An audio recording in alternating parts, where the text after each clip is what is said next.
for me, my job was so much more, because I did a lot of training in London, and it was training people to be nice.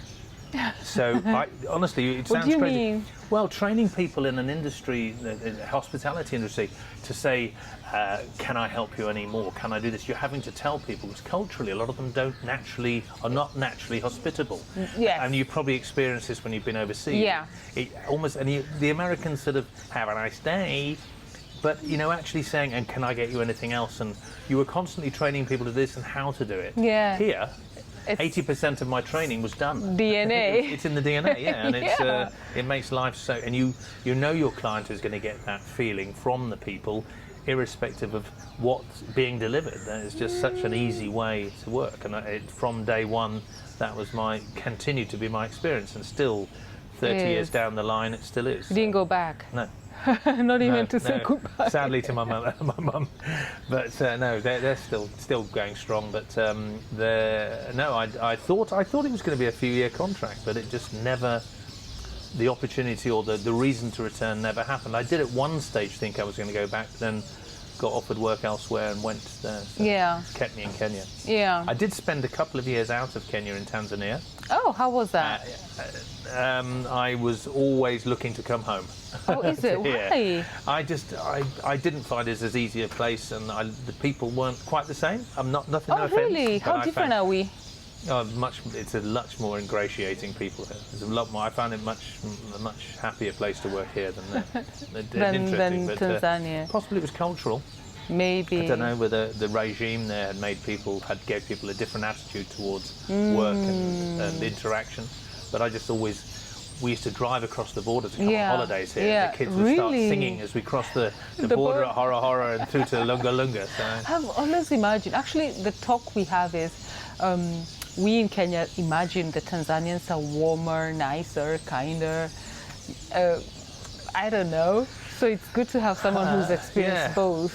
And also from a management perspective, working, the productivity, the understanding of the job is so much better here. It's to get people of that caliber in Tanzania is very difficult.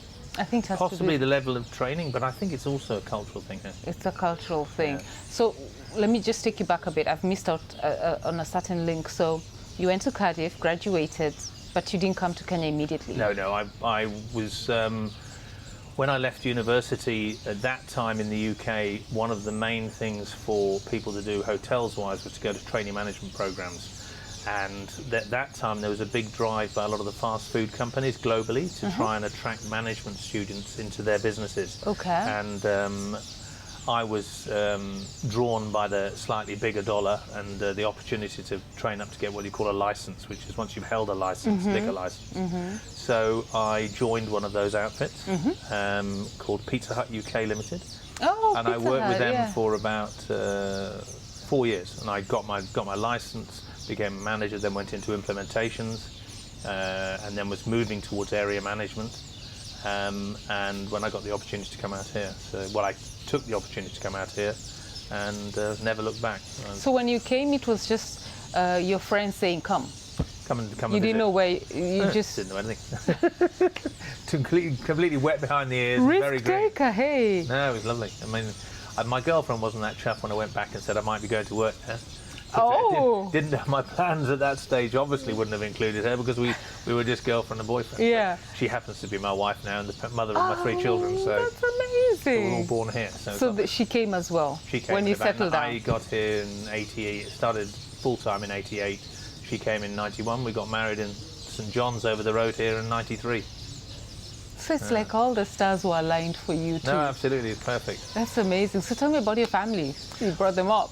All 3, the 2 girls were born in Mombasa when we were working. I was working at a neighbouring hotel, and they're born in the Aga Khan, and they went to school here. Then my son, I forgot what was causing it, and he was born in 2002, and he also went to school here, but then all the girls at 6th form level were lucky enough to get scholarships to go and study the artist, and her sister who's also got their own skill set, got the opportunity to go and work in, get a school scholarship in the UK, and to a school that specialised in what they were doing. Yeah. And then my son followed them because he was quite good at sports. So, Oh wow! So they're all they then went there, but they all want to come back.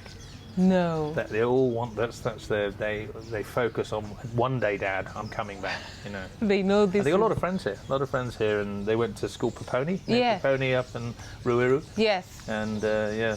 So they all those friends they're very close to. So they meet up with them over there and over here whenever they come. So they want to get back. So your nest is empty. Right now, yeah. You are so lucky. I'm not. We've got one back at the moment because he's between school and hopefully going to university. Ah.